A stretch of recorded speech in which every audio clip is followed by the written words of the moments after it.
बागेश्वर के गरुड़ तहसील के वच्यूला पास्तोली गांव निवासी 98 वर्षीय स्वतंत्रता संग्राम सेनानी राम सिंह चौहान में आज भी जज्बे और जुनून की कोई कमी नहीं। आपको बता दें कि जिले के 124 स्वतंत्रता संग्राम सेनानी थे। इनमें अब सिर्फ एक सेनानी ही बुढ़ापे की दहलीज पर है।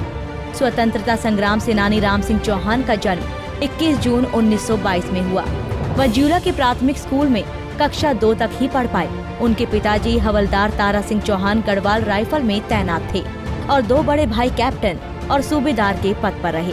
तब भारत को स्वतंत्र कराने के लिए हर ओर जनता आंदोलन कर रही थी, जिनके किस्से राम सिंह को घर में सुनने को मिलते रहते थे। आंदोलन से स्कूल भी बंद हो गया था, तो वो भी आंदोलनकारियों के जुलूस में जाने लगे। 19 साल की उम्र में 9 जनवरी 1941 में वो गढ़वाल राइफल में भर्ती हुए। उनकी ट्रेनिंग अभी पूरी ही हुई थी कि इस बीच नेताजी सुभाष के आह्वान पर देशभक्ति के जज्बे से ओतप्रोत हुए और 15 फरवरी 1942 को अपने साथियों के साथ नेताजी की सेना में शामिल हो गए। सुभाष चंद्र बोस के साथ अंग्रेजों से जंग शुरू की। अंग्रेजों ने उन्हें गिरफ्तार कर वर्मा, मुल्तान, कोलकाता आदि जेलों में रखा, यातनाएं दी, लेकिन वे आजाद हिंद फौज से नहीं टूटे। 26 मार्च 1946 में जेल से रिहा हुए। उन्होंने सजा से बचने के लिए अंग्रेजों से कोई माफी नहीं मांगी। उनके योगदान को देखते हुए उन्हें 15 अगस्त 1972 में स्वतंत्रता दिवस के 25वें वर्ष पर ताम्रपत्र देकर तत्कालीन प्रधानमंत्री इंदिरा गांधी ने सम्मानित भी किया था। इसके साथ ही उन्हें कई अन्य सम्मानों से भी नवाजा गया। आजाद हिंद फौज के सिपाही रहे चौहान कहते हैं कि आजादी के बाद देश काफी तरक्की कर रहा है। अब वक्त आ गया है कि आरक्षण को आर्थिक आधार पर कर दिया जाना चाहिए, ताकि गरीबों को उनका हक मिल सके। 30 साल का था, अब आरक्षण जो है खत्म हुई, तो गांधी 5 राजीव गांधी ने 5 साल हुए, 80-85 का। अब क्या कहा, आरक्षण देख लीजिए, और सब कुछ नहीं है।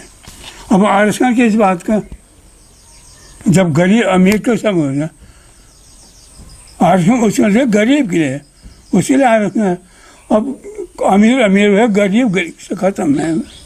उम्र के इस दौर में भी राम सिंह चौहान में आत्मविश्वास से भरी गजब की शक्ति है। सुबह घूमने के बाद वो रामायण, गीता का पाठ करते हैं। हालांकि अब उन्हें सुनने में दिक्कत होने लगी है। जिले के एकमात्र जीजीव बचे स्वतंत्रता संग्राम सेनानी चौहान के 4 बेटे और 4 बेटियां हुए। 3 बेटे अब नहीं रहे।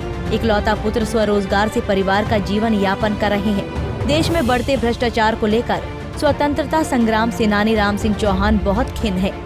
बताते हैं कि भले ही अंग्रेजों ने भारत को गुलाम बनाया था, लेकिन उनके वक्त में काम में ईमानदारी होती थी। अब तो बिना रिश्वत के कोई काम ही नहीं होता। उनके गांव में पानी की बहुत समस्या है। खुद वो 2 बार मुख्यमंत्री को इसके बारे में लिख चुके हैं, लेकिन आज तक भी इस बारे में कोई कार्रवाई नहीं हुई। गवर्नमेंट सबको देखे है कि नहीं, तो प्रधानमंत्री मुख्यमंत्री जो हैं बड़े बड़े सबको बराबर देखें। कोई ऊंचा नीचा क्यों, अमीर गरीबी सब है। गरीब होता, अमीर होते जा रहा। अब देखो क्या होता है, बस आज़ादी का कुछ नहीं हुआ, कोई फर्क। इससे तो अन्याय, न्याय का न्याय कहाँ, जैसे भाईबंदी सब है, कोई अन्याय सब हुआ तो काम।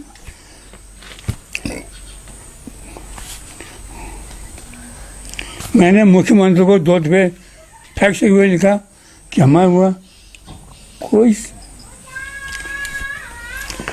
कितने देर डीजी के पास रह गया हूँ, हाँ बोल दो, काम कुछ भी नहीं हुआ।